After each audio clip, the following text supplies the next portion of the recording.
ఈరోజు హైదరాబాద్ కమిషనర్కు నేను పోయిన నెల 27వ తారీఖు రోజు ఇచ్చిన ఈరోజు request for immediate removal of illegal erected LED display uni holdings and arc of airport approach road the prestige city అక్కడనే ఏది మన ప్రేమావతి చెరువు అప్పా చెరువు కబ్జా చేసి కట్టింది. అంతేకాకుండా ఆనంద్ కన్వెన్షన్ ఇంకా వేరే నిర్మాణాలు కూడా అక్రమంగా హిమాయత్ సాగర్లో కట్టినాయి. ఈ మొత్తం కూలగొట్టాలని చెప్పేసి నేను ఈరోజు మళ్ళొకసారి రిమైండర్ ఇవ్వడానికి వచ్చిన.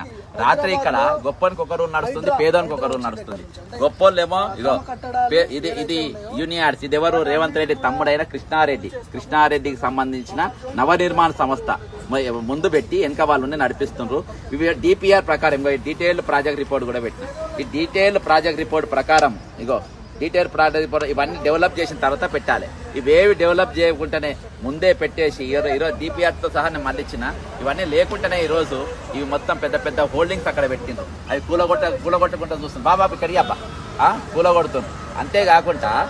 అంతేకాకుండా ఇక్కడ రాత్రి ఫిర్యాది కూడా గులగొట్టిండ్రు. ఫిర్యాది కూడా గులగొట్టి వాళ్ళని గంటన్నర టైం రిజిస్ట్రేషన్ డాక్యుమెంట్లు ఉన్నాయి, వీళ్ళకు అన్ని ఉన్నాయి, లోన్లు తీసుకుంటారు, అయినా వాళ్ళే గులగొట్టిండ్రు. కానీ నేను ప్రెస్టేజ్ మీద పోయిన నెల 27వ తారీఖు ఇస్తే ఇయాటి వరకు దీన్ని జోలికి పోలేదు. అంటే ఇక్కడ సామాన్యునికి ఒక రూలు, గొప్పనికి ఒక రూల్. ఇక్కడ వివిఐపీలో రేవంత్ రెడ్డి తమ్మునికి ఒక రూల్ ఉంటుంది, తిరుపతి రెడ్డికి ఒక రూల్ ఉంటుంది. స్టే తెచ్చుకోవచ్చు. నా అన్న పనికి నా మనవాడు, నా అన్న తమ్మి ఆయనకు నాది దుర్గం చెరువులో ఉందని తెలియక కట్టినట్టున్నాడు కాబట్టి నాది చెరువులో లేదు అని చెప్పి స్టే తెచ్చుకోమని చెప్పేసి నీ తమ్మునికి చెప్తావు. వీళ్ళేమో గుల్ల కొడతావు నువ్వు. అక్కడ ఒక న్యాయం. ఆనంద్ కన్వెన్షన్ హిమాయత్ సాగర్లో దాదాపు 300 అడుగుల లోపలికి వెళ్ళిపోయింది. ఇది కూలగొట్టుకుంటా, ఇది బాజాప్తా, ఇది కూలగొట్టకుండా లోపల నడుస్తా ఉంది బాజాప్తా. చెరువు లోపలికి వెళ్ళిపోయింది, దీన్ని కూలగొట్టరు. ఈరోజు గొప్పనికి ఒక రూల్ ఉంటుంది, పేదోళ్ళకి ఒక రూల్ ఉంటుంది. ఇక్కడ సామాన్యులకు ఒక రూల్ ఉంటుంది. వేరే ఇక్కడ పనిచేసే వాళ్ళు హైదరాబాద్కి ఎవరికి ఐడి కార్డులు ఉంటాయి. 46 జీవోల నౌకర్రాను వాళ్ళందరినీ తీసుకొచ్చుకొని ఇక్కడ పెట్టుకున్నారు. ఈరోజు చెరువుల దగ్గర తీసుకుపోయి వాళ్ళకి డ్యూటీలు పెడతారు. వాళ్ళ డ్యూటీలు పెట్టి ఎలా పెడతారు? ఐడి కార్డులు ఉంటాయి, వాళ్ళకు ఒక డబ్బా ఉండదు, వాళ్ళకు ఆఫీస్ రూమ్ ఉండదు, ఒక చిన్న రూమ్ కూడా ఉండదు, బయట ఉండాలి. ఎట్లుంటారు వాళ్ళు? ఎవరు ఉంటారు అట్లా? గుండాలు రౌడీలు కబ్జాల పైన కూర్చుంటారు. ఇవాళ చెరువుల కాడ ఎవరిని కూర్చోబెడుతున్నారు? గుండాల లెక్క, రౌడీల లెక్క. హైదరాబాద్ ఉన్న సింపతిని వాళ్ళని కూర్చోబెడుతున్నారు. ఇది జరుగుతున్నటువంటి తతంగం. నేను అంటున్నా, ఇవాళ దాకా నువ్వు సామాన్యులకు నాగార్జున గులగొట్టినా అంటావు. వీఐపీలో నాగార్జున ఎందుకు గులగొట్టినావు? నాగార్జున గులగొడితే ఈరోజు పాన్ ఇండియా భారతదేశం మొత్తం న్యూస్లలో వస్తుంది కాబట్టి గులగొట్టు. దాంతోనే అందరినీ భయపెట్టియాలని గులగొట్టు. ఇంకోటి రేవంత్ రెడ్డి గురువైన చంద్రబాబు నాయుడు ఖుషి కావాలి, ఎందుకంటే ఆయన జగన్మోహన్ రెడ్డితో ఉంటాడు కాబట్టి ఆయన ఖుషి కావాలని చెప్పి గులగొట్టినావు. అది హైప్ లేపినావు. తర్వాత ఎవరిని పడితే వాళ్ళని గులగొడుతున్నావు. నేను ఒకటే చెప్తున్నా, నిన్న దాకా సామాన్యుని గులగొట్టినావు కదా, సామాన్యుని కాదుగా. సామాన్యుని ఎందుకు గులగొట్టు? నేను కూడా వచ్చి రంగనాథ్ గారికి దండేస్తా, నేను కూడా రంగనాథ్ గారికి పూలు చల్లుతా. రంగనాథ్ గారి పెద్ద చెరువులో ఉండే, యూసుఫ్ కూడా పెద్ద చెరువులో ఉందని చెప్పి నేను మ్యాప్ చేసిన. నేను లేదు అన్నాడు. సరే నువ్వు తర్వాత సంగతి నేను తర్వాత కోర్టులో తెలుసుకుంటా. కానీ ఇప్పుడు నేను చెప్తున్నా, నిన్న దాకా సామాన్యుని గులగొట్టినా కదా, ఇక ఇప్పుడు ఆనంద్ కన్వెన్షన్ గులగొట్టు. ఆనంద్ కన్వెన్షన్ ఇప్పుడు హిమాయత్ సాగర్లో ఉన్న అక్రమ నిర్మాణాలను గులగొట్టు. ఇది ప్రెస్టేజ్ గులగొట్టు. ప్రేమావతి చెరువులో ఉన్న ప్రెస్టేజ్ గులగొట్టు. అక్కడ అప్పా చెరువు బాజాప్తా కబ్జా అయింది, ప్రేమావతి చెరువు కబ్జా అయింది, 300 అడుగులు లోపలికి పోయింది. దీన్ని గులగొట్టు.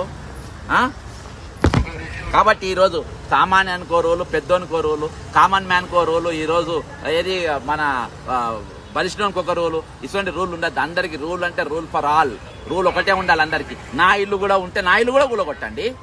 నా ఇల్లు ఇంచు లోపల ఉన్నా కానీ నా ఇల్లు గులగొట్టుండి. నేను చెప్తున్నా, నా ఇల్లు బాగా జాగ్రత్త గులగొట్టుండి. వచ్చేసి నేను ఎక్కడైతే ఉన్నానో అవన్నీ చెక్ చేసుకొని గులగొట్టుండ్రి.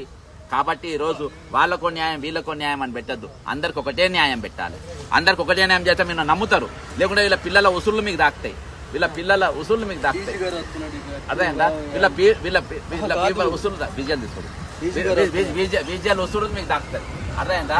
వాళ్ళ ఉసురు దాక్తాయి. కాబట్టి నేను ఒకటే చెప్తున్నా, ఈరోజు వాళ్ళకో న్యాయం వీళ్ళకో న్యాయం కాదు, వాళ్ళకో న్యాయం. సార్ ఒక నిమిషం సార్, అయిపోతుంది. రాని సార్, డీజీ గారు తెలియని ఇవాళ అంతమంది ఇల్లు గులగొట్టింది ఏం లేదా సార్? గరీబోళ్ళ ఒక నిమిషం అన్న ఉండే నాకు, గరీబోళ్ళ ఇల్లు గులగొడితే ఏం లేదా అన్న? గరీబోళ్ళ ఇల్లు గులగొట్టే నేను కాదు, గరీబోళ్ళ ఇల్లు గులగొట్టవచ్చు కదా, అవేం లేదా? కాబట్టి వాళ్ళకో న్యాయం వీళ్ళకో న్యాయం అన్న. డీజీ గారే కదా గులగొట్టేది. వాళ్ళకో న్యాయం వీళ్ళకో న్యాయమా? కాబట్టి రానియండి డీజీ గారికి. డీజీ గారికి తెలియదా? డీజీ గారు వీఐపీలకైనా కాపాడడానికి. కాబట్టి ఇదొక రూల్. ఇవన్నీ అందుకనే శాఖలు రేవంత్ దగ్గర ఎందుకు పెట్టుకుంటారు? మున్సిపల్ ఆయన దగ్గరనే పెట్టుకుంటారు. చదువు రాకుండా చదువుల శాఖ ఆయన దగ్గర పెట్టుకుంటారు. గొర్రెల స్కామ్ వదిలిన గొర్రెల స్కామ్ ఆయన దగ్గరనే పెట్టుకుంటారు. ఈ శాఖలను ఆయన దగ్గర ఎందుకు పెట్టుకున్నాడు అంటే జనాన్ని ముంచొచ్చు, జనాన్ని ముంచవచ్చు, జనాన్ని ఇబ్బంది పెట్టవచ్చు. కాబట్టి ఇవన్నీ చేస్తా ఉన్నాడు. నేను నెక్స్ట్ మాత్రం మీ సామాన్యులే కాదు, నెక్స్ట్ వీళ్ళే గులగొట్టుండ్రి. నీ ప్రెస్టేజ్ గులగొట్టు, నీ ఆనంద్ గులగొట్టు. ఇవి గులగొట్టిన తర్వాత అప్పుడు మనం మాట్లాడదాం. కానీ అప్పటిదాకా దోపిడీకి గురయ్యేవారి తరపున, దోపిడీకి గురై ఎవరైతే పేదోళ్ళ ఇండ్లు గుంటున్నాయో వాళ్ళ తరపున నేను నిలబడతాం. ఈ రోజు హోంగార్డ్కి వెళ్ళి ఐపీఎస్ దాకా అందరి ప్రతాపం ఈ రోజు సామాన్యుల మీదే చూపెడతారు, సామాన్యునే కొడతారు. గొప్పని మాత్రం ప్రెస్టేజ్ కూడా, అరే నువ్వు ప్రేమావతి చెరువులో పట్టినామని చెప్పి ఆయన గల్ల పట్టుకోరు. ఈ రోజు ఆనంద్ కన్వెన్షన్ నువ్వు చెరువులో కట్టామని గల్ల పట్టుకోరు. పట్నం మహేందర్ నువ్వు చెరువులో కట్టామని గల్ల పట్టుకోరు. ఈరోజు సామాన్యుని మాత్రం ఇక ఇట్లా ఈడ్చుకపోతారు. ఈడ్చుకుంటా తన్నుకుంటా గల్లాలు పట్టుకుంటా తీసుకుపోయి పోలీస్ స్టేషన్లకు ఎక్కిస్తారు. ఇది తెలంగాణ పోలీసు. అందుకనే హోంశాఖ రేవంత్ దగ్గర పెట్టుకున్నారు. ఓటుకు నోటుకు రెడ్ హ్యాండ్ దొరికిన దొంగ, ఆయన దగ్గర జైలు ఉండాల్సిన దొంగ దగ్గర ఈరోజు హోంశాఖను పెట్టుకొని పేదోళ్ళ ఇండ్లు గుల్లగొట్టుడు, చెరువులు కబ్జా చేసేటోళ్ళకేమో దండలేసుడు, రిజిస్ట్రేషన్ ఉన్న గుల్లగొట్టుడు, ఇదో కూలిన ఇండ్లకు ఈరోజు ఈఎంఐలు కట్టే పరిస్థితి తెలంగాణ ఏర్పడ్డది. కాబట్టి మేము ఖచ్చితంగా వాళ్ళ గొంతుగా నిలబడతాం. ఇలా దొంగలు మేధావులంతా పారిపోయినారు, మేధావులంతా సంకనాకుతున్నారు. రూలింగ్ గవర్నమెంట్ లో సంకనాకుతు గత ప్రభుత్వంలో నాకిండ్రు, ఈ ప్రభుత్వంలో కూడా అదే పని మీద ఉన్నారు. ఈరోజు కోదండరామ్ అనేటోడు, బండ్లపల్లి లక్ష్మి అనేటోడు ఎవ్వడు కూడా ఈరోజు కనబడని పరిస్థితి. సామాన్యుల తరపున మేము నిలబడతాం. ఈరోజు వివిఐపి ఒక రూలు, గొప్పలు కోరువులు, పేదోని కోరువులు కాదు. హైడ్రా అందరికి ఒకటే రూలు ఉండాలి. నెక్స్ట్ నేను ఖచ్చితంగా వస్తా ఇదే ఆఫీస్కు, ఖచ్చితంగా పెద్ద మనిషి నేను సన్మానం చేస్తా. ఖచ్చితంగా ఆయనకు మేము పూలు దాడితే ఎప్పుడంటే ప్రెస్టేజ్ గుల్లగొట్టాలి, ఆనంద్ కన్వెన్షన్ వాసవి గుల్లగొట్టాలి, కొమ్మ చెరువు వాసవి గుల్లగొట్టాలి. ఈరోజు వెస్టర్న్ పైన కూడా యాక్షన్ తీసుకోవాలని కోరుకుంటూ సెలవు తీసుకుంటున్నా. జై తెలంగాణ, అమరవీరులకు జోహార్.